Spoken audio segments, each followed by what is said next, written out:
हमारे आपसे केवल इतना निवेदन, इस पूरे श्रोता भाई बहनों से केवल इतना सा निवेदन है कि जिस भूमि को, जिस मकान को, जिस जमीन को, जिस जायदाद को आप बनाना चाहते हैं, जिस प्लाट को आप निर्मित करना चाहते हैं, कई कई घर ऐसे किराए के मकान में रहते थे तो अच्छे रहते थे, जब से घर बनाया प्रवेश करा तब से रो रहे हैं। 25 बार वास्तु शास्त्री वालों को बुला लिया, उसने यहाँ से सीढ़ी तोड़ दो, यहाँ से बना दो, यहाँ बाथरूम तोड़ दो, यहाँ से बना दो, ये पीछे से रास्ता कर दो, यहाँ से बना दो। ईमानदारी से कहना, पहले के समय में क्या वास्तु शास्त्री होते थे? नहीं। घर के बुजुर्ग कहते थे यहाँ कमरा बना दे बेटा, बेटा कमरा बना देता, यहाँ रसोई घर बना दे बेटा, घर के बुजुर्ग कहते थे वहां कमरा बनता था, घर के बुजुर्ग कहते थे वहां पर भोजन बनता था, उसके बाद भी उनके घर में शांति होती थी, फिर भी उनके घर में समृद्धि होती थी, लक्ष्मी की कोई कमी नहीं होती थी, कमाते कम थे पर ऐश की जिंदगी जीते थे, सुखमय जीवन जीते थे। आज के जमाने में बेटा कमा रहा, बहू कमा रही, पोता कमा रहा, पोती कमा रही, दादा कमा रहा, सारा घर कमा रहा है, उसके बाद भी सुख और समृद्धि और शांति नहीं है, उसके बाद भी आनंद की अनुभूति नहीं है, उसके बाद भी हमेशा रोना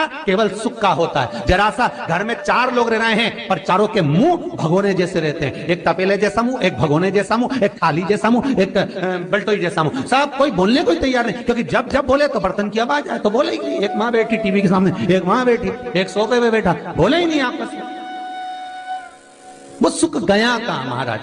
कई लोगों के मैसेज आते हैं, गुरुजी हम बड़े दुखी हैं, कारण क्या है? बस कारण इतना सा है कि आपने जब मकान का निर्माण कराया, वास्तु शास्त्री को बुलाया, इंजीनियर को बुलाया, सब ठेकेदार को बुलाया, सबको बुलाकर मकान, प्लाट, जमीन, जायदाद सब दिखवाया, पर आपने उस भूमि पर पद्म पुराण कहती है, धेनु मानस कहती है, स्कंद पुराण कहती है कि उस प्लाट पर आपने 3 दिन तक एक गौ माता को नहीं बांधा, 3 दिन तक एक गाय को उस प्लाट पर बांधकर चारा खिलाते, ना वास्तु शास्त्री को बुलाने की जरूरत पड़ती, ना कभी समृद्धि की, ना सुख की जरूरत पड़ती, क्योंकि गाय उस जगह से सारी इंद्रियों को आनंदित देकर सुख प्रदान कर देती है।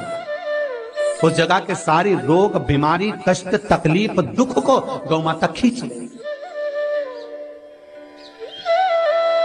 गौ माता जैसी जगत में कोई नहीं हो सकता। हाथ में घड़ी नहीं बांधती गौ माता, पर 4 बजे आपके रोटी मिलती है तो 4 बजे खड़ी मिल जाती है, 3 बजे भोजन मिलता है तो 3 बजे आपके दरवाजे पे मिल जाती है, 1:30 बजे भोजन दोगे तो 1:30 बजे ही मिलेगी, 1:20 पे दोगे तो 1:20 पे ही मिलेगी। कोई घड़ी नहीं बांधती, फिर भी समय पर आ जाती है। क्यों? क्योंकि भगवान ने उसको ऐसा बनाया है, 33 कोटि देवताओं ने उसमें ऐसा विराजमान कर दिया है कि जगत का वो कल्याण कर सकती है। उसका एक एक अंश जीव का कल्याण करने वाला है, एक एक अंश जगत का उद्धार करने वाला है। पर हम ये आज के युग में हम उसको भूल गए। आज के युग में हम ये सोचते हैं कि हम वास्तु शास्त्री को बुला लें, वो ये बता दे, हमने ये फ्लैट बनाया, हमने ये मकान बनाया, इसकी छत कैसी, इसका कमरा कैसा, वो बता देगा, सब कुछ बता देगा। उसके बाद भी लोगों को क्या सुख नहीं, उसके बाद भी शांति नहीं। फिर चलो तो चलो किसी बाबा जोगी क्या पहुंच गए जो ऐसा घूम घूम के बताता, और उसकी यहाँ जाकर पूछ लिया, बताओ बाबा जी हमारे घर में शांति नहीं, तो बाबा जी एक ही बात बोले, तेरे ही घर का है जिसने कुछ कर दिया। अब इसको याद आया 15 दिन पहले मेरी जेठानी से लड़ाई हुई, उसी ने कुछ करा होगा। अब बताओ बाबा जी ने आपस में ऐसा बीज बो दिया कि घर और जुड़ा हुआ था तो टूट गए। कोई बाबा जोगी सन्यासी तपस्वी साधक उपासक कभी नहीं कहता कि घर का है। हमेशा याद रखो, संसार में किसी की सामर्थ्यता नहीं है कि कोई आपका बुरा कर दे, किसी की सामर्थ्यता नहीं।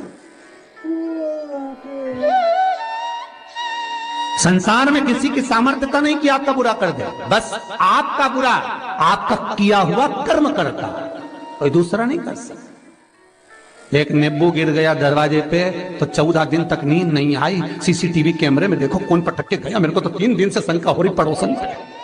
अब बताओ, जब कैमरे में देख लिया तब मालूम पड़ा बेचारा साइकिल वाला सब्जी लेके जा रहा था उसके घर पे और नींबू पॉलीथीन से टपक गया। तब सुकून मिला कि ये नींबू, तब सोई आराम से कि पड़ोसन ने कुछ नहीं किया। ना जाने किसने क्या विद्या कर दी, ना जाने कौन ने कौन सा टोना मार दिया। केवल एक दीवार ऐसी होती है जहां पर हनुमान जी का चित्र लगाया जाता है।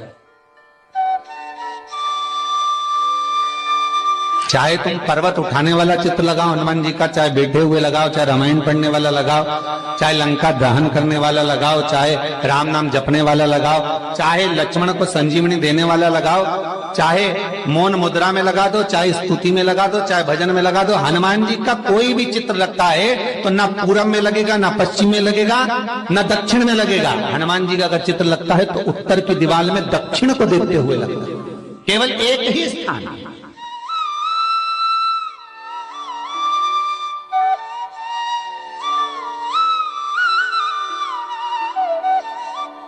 जैसे पूर्वजों के चित्र को, पितरों के चित्र को, गए हुए हमारे जीवों के चित्र को दक्षिण में विराजमान किया जाता है, उसी तरह हनुमान को उत्तर में विराजमान कर कर दृष्टि दक्षिण में कर दी जाती है।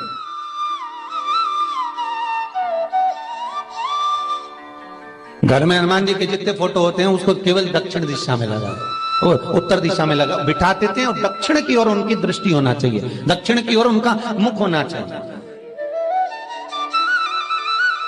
क्यों? महाराज, अगर व्यक्ति के जीवन में कोई बीमारी आने वाली है, व्यक्ति के जीवन में कोई रोग आने वाला है, व्यक्ति के जीवन में अगर कोई कष्ट आने वाला है, व्यक्ति के जीवन में अगर कोई परेशानी आने वाली है, व्यक्ति के जीवन में कोई एक्सीडेंट का योग भी बनने वाला है, तो शास्त्र कहता है वो दिशा दक्षिण से ही बनता है।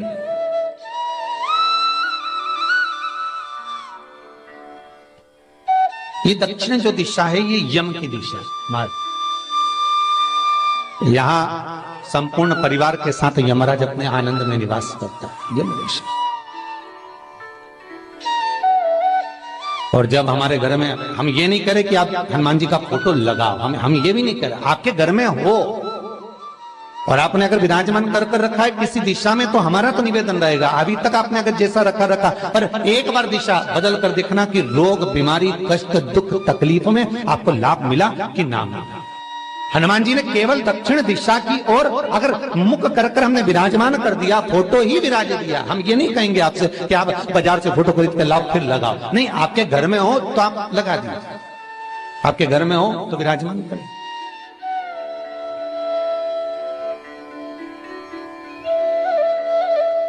अच्छा, कितनी विपरीतता है वो भी आप जरा जानिएगा महाराज, कि शंकर भगवान के ऊपर जो जल चढ़ाया जाता है उसकी जलाधारी उत्तर में जाती है। कई लोगों को तो आज भी तुलसी उतारना तक नहीं आता कि तुलसी का दल कैसे उतारा जाता है। कई जगह तुलसी के क्यारे के नीचे शंकर जी का शिवलिंग रख दिया जाता है। महाराज कई नहीं है ध्यान, बस चल रहा है स्मरण।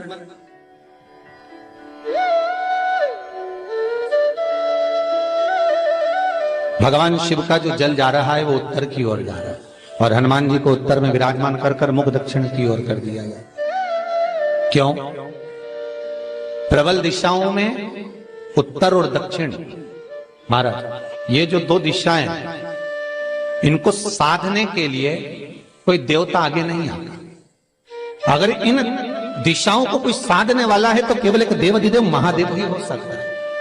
काल का हरण करने वाला वो महान काल ही हो सकता है।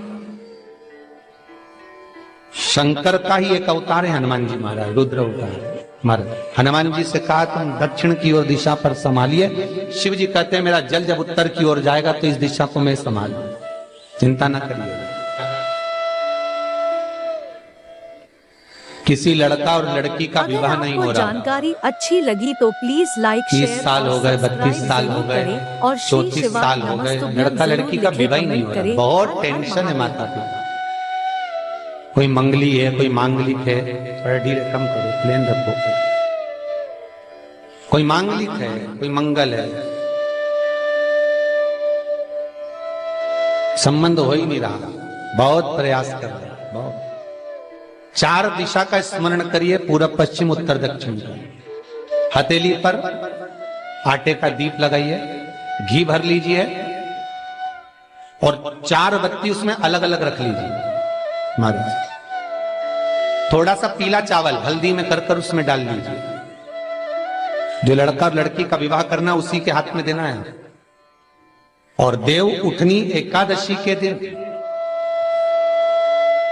जिस दिन देवता उठेंगे, जिस जगह पर तुलसी शालिग्राम का आप पूजन करते हो, गन्ने के नीचे, ईख के नीचे तुलसी का क्यारा रखकर पूजन करते हैं।